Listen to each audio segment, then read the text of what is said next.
Beru arrête son attaque contre Suo et se prend un uppercut. En se soignant, Beru fonce en avant et attaque, mais Suo esquive, détruisant le sol derrière lui. Pleurant encore et interrompant son assaut, Suo le frappe au visage et se demande « Mais qu'est-ce qui ne va pas avec ce type ?» Poussant un cri strident et avouant avoir baissé sa garde, Beru s'effondre. Suo reprend son souffle, disant qu'il a eu beaucoup de chance. Il monte de plusieurs niveaux. Il trouve la fourmi étrange, car elle n'arrêtait pas d'hésiter et laissait plein d'ouvertures au lieu d'attaquer. Grâce à ça, il a pu gagner. Remarquant une autre porte, Suo pense qu'il ne montera plus de niveau, alors peut-être qu'il peut rentrer chez lui. Mais en la traversant, il se retrouve dans un monde rempli de bêtes magiques. Sautant en avant, il foudroie les orques et frappe les dragons. Un naga tente de le transpercer, mais Suo esquive le trident et l'envoie voler rapidement.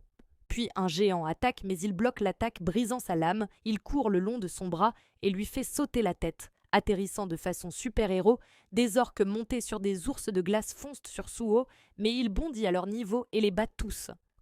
Continuant sa course, des orques tombent du ciel, mais Suo les esquive jusqu'à ce qu'un dragon attaque qui l'évite également. En levant les yeux, il voit un ciel rempli d'orques chevauchant des dragons et il se demande s'ils veulent vraiment un combat aérien. L'un d'eux fonce sur lui, mais Suo lui met une claque magistrale et le malmène avant de prendre son dragon pour attaquer les autres. Soudain, un œil géant apparaît et des titans surgissent. Et cette histoire parallèle continue.